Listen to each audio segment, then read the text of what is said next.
We are approaching the end of our session, and the finalizing talk will be given by Mrs. Daniela Chiran from Stuttgart, Germany, Steinbeis-Europa-Zentrum, about the topics which were addressed by nearly all the previous speakers about how to close the gap between research and innovation, history, and the best practice.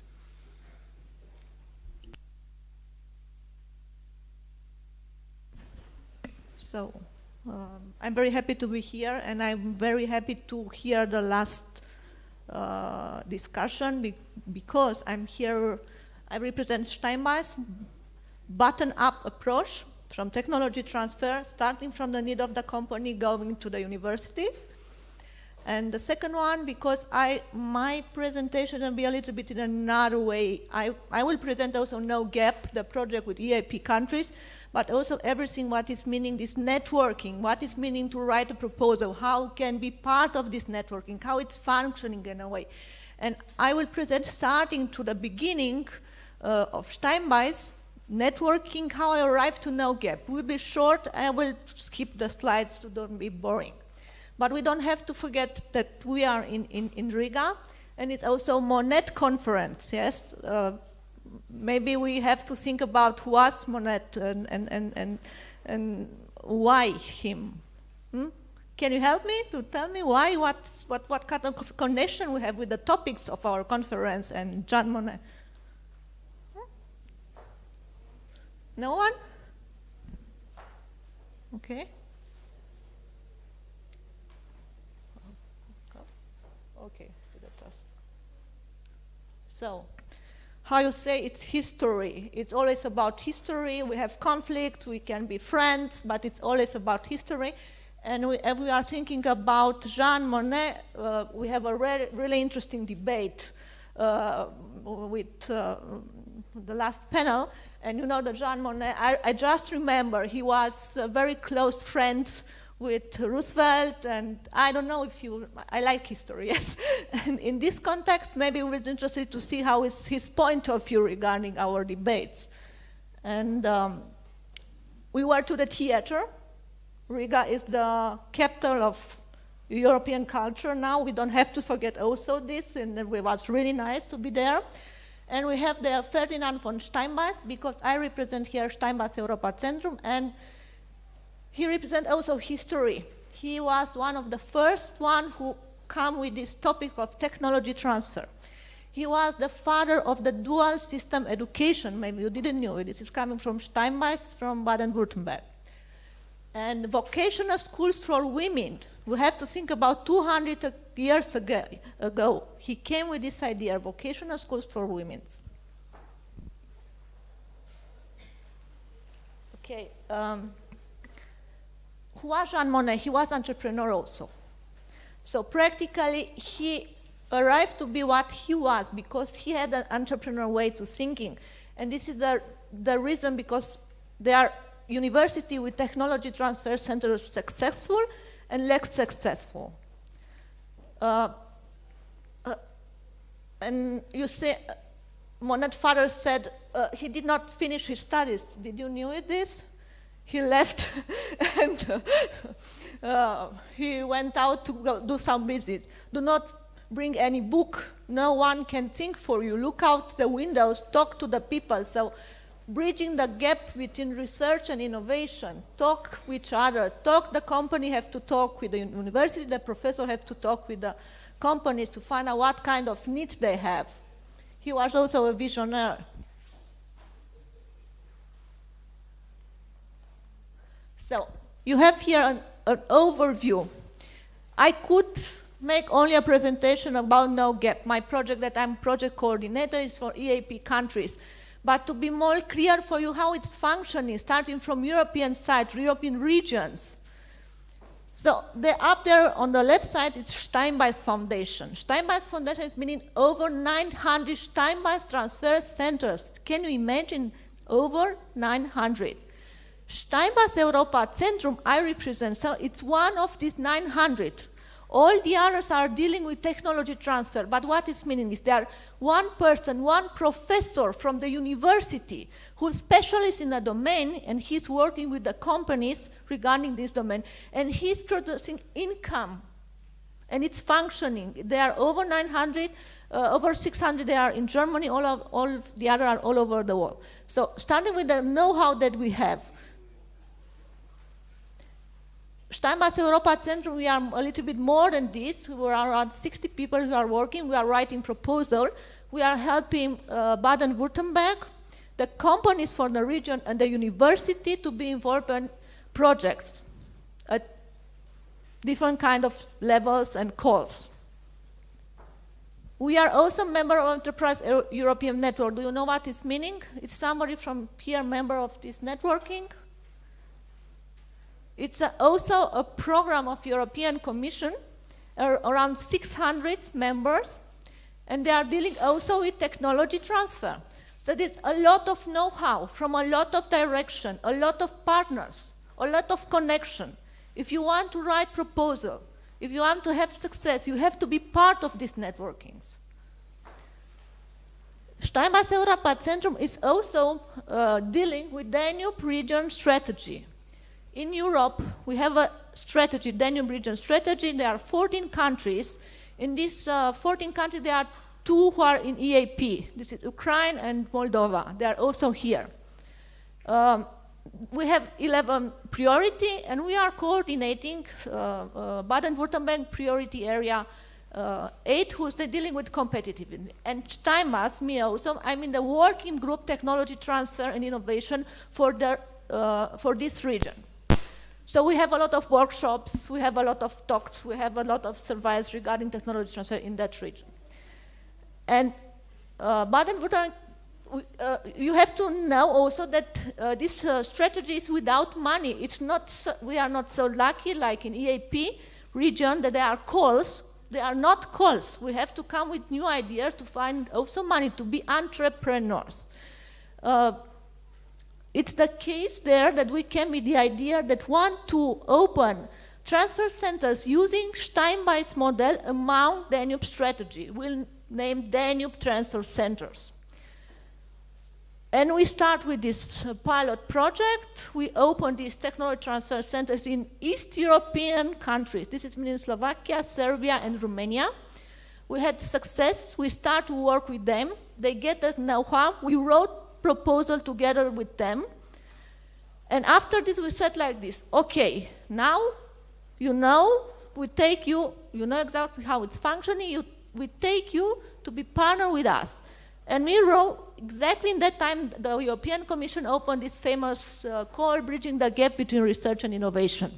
And it was fitting perfectly what we are doing daily in Steinbeis and also in Danube Transfer Center. And we said, why we should not bring our knowledge from Europe to EAP countries. By the way, we are member also on KIC, Energy for Europe.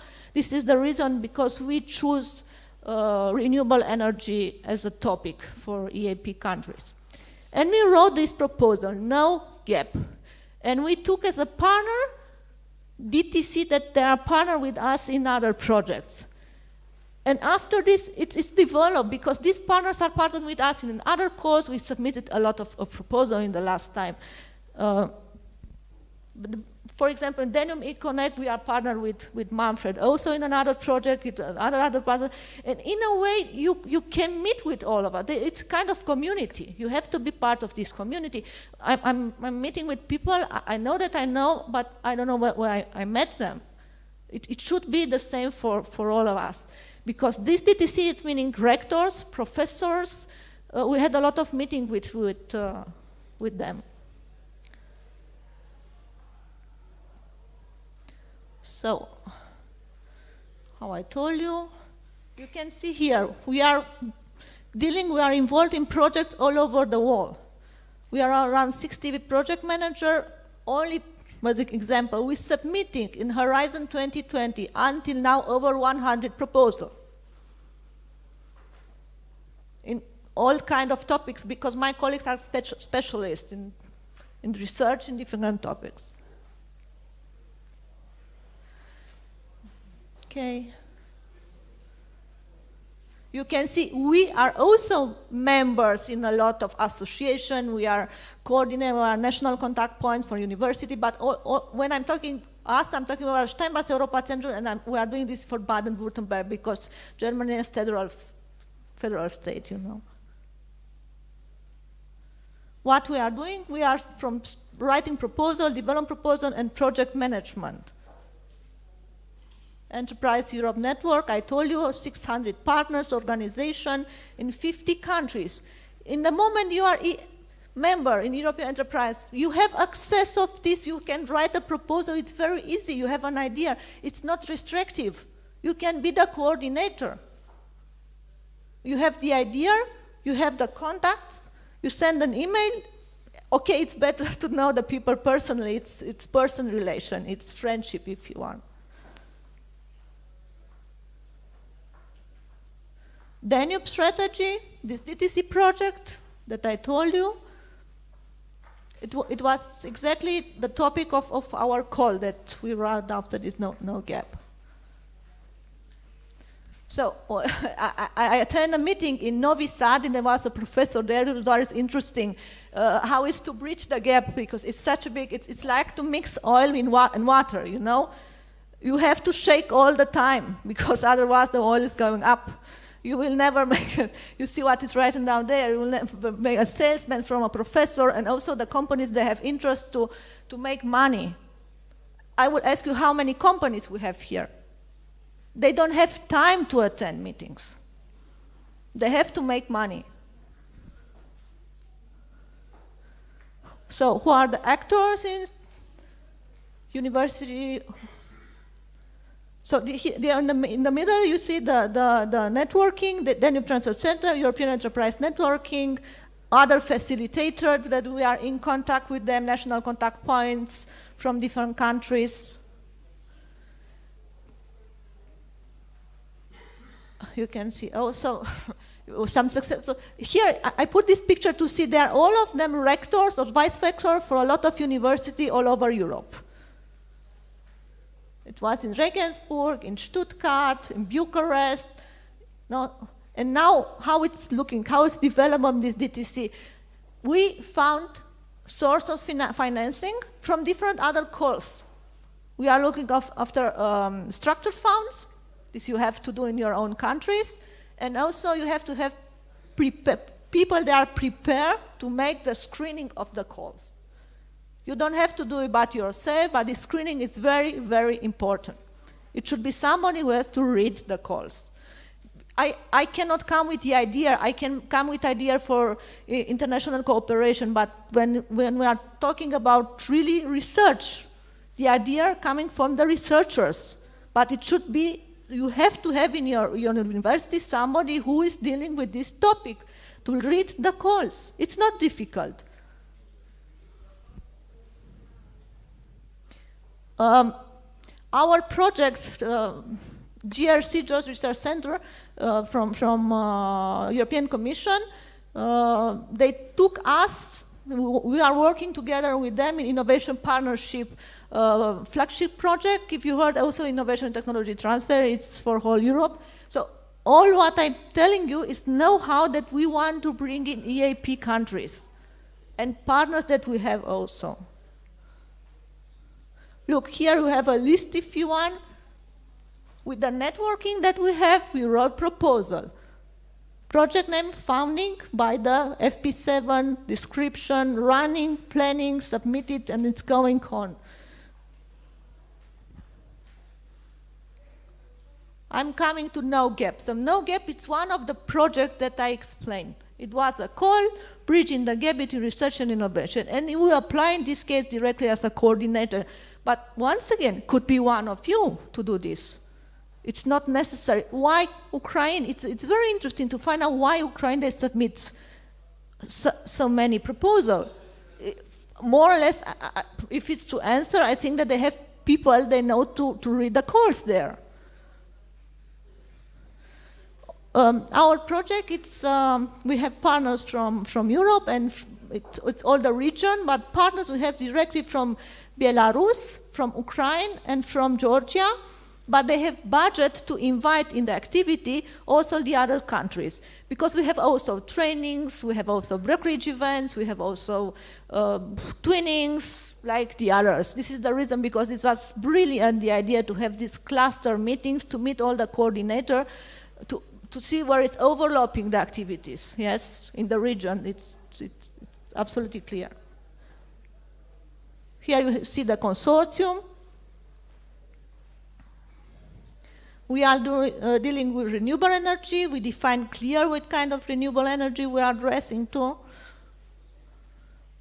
You can see the consortium. There are researchers, there are innovation support from European, from Eastern Partnership, because practical, it's addressed to Eastern European EAP. This is really interesting. It's also a discussion on one of the deliverables in our gap. But here I put all the experience that we have. So need barriers and good practice in innovation and technology transfer. Here we can have a lot of discussion regarding this and discussion. So results of workshops, working groups meeting, and survey on innovation and technology transfer in EAP countries. We are running a survey in all these countries to see to find the opportunity to open this kind of technology transfer centers there. And after this, we'll identify the right universities. We have to find financial solution for them to start. This will be the topic of another projects. They will write together with its universities.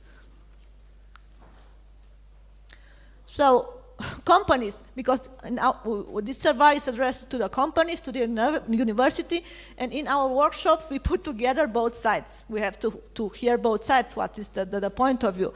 And the companies, that's what kind of barriers they have, needs, and example of good practice.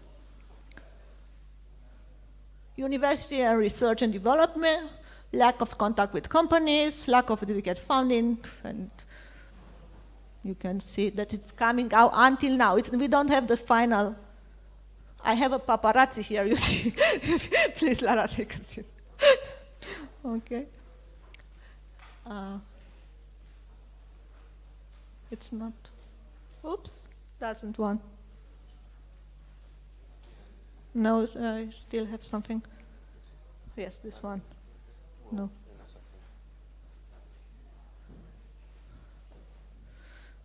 Because the final slide is relating to Horizon 2020. And what I want to do is read the call. Here you have the priorities, you have what? Agriculture, bioenergy, biotechnology, energy. But pay attention, if it's written down health, this is not meaning you have a course regarding health only in health. You can find a lot of calls with topic health, in energy field, for example, or things related to energy in health. Thank you very much. If you have questions. Thank you very much. In fact, we are running out of time, which was dedicated for our meeting, but since we eventually will have a bit of some space at the end of our meeting. So if there are some immediate questions to our speaker, please feel free to ask. Yes, please.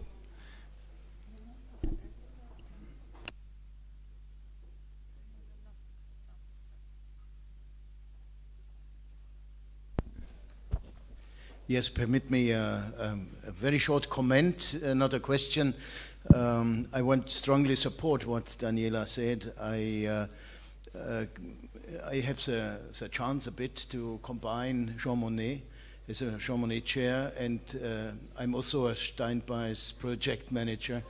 We are developing international, so I'm the academic head of a new program on international business law in various countries, and so it's really very efficient organization which transfers technology and knowledge to enterprises, but also to the individual, not only through enterprises, let's say, but it's for the development in general. And so it's really a very good idea.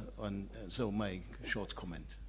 Thank you very much, and I'm sure that we shall all explore the possibilities to cooperate with Steinbeis Foundation and the institutes. And yeah, I have to admit it was not that well known in Latvia by now, but I hope that there's a lot of space for development in future. And now we have 10 minutes, in fact, for the coffee break.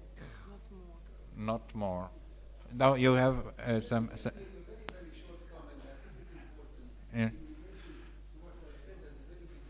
So the microphone.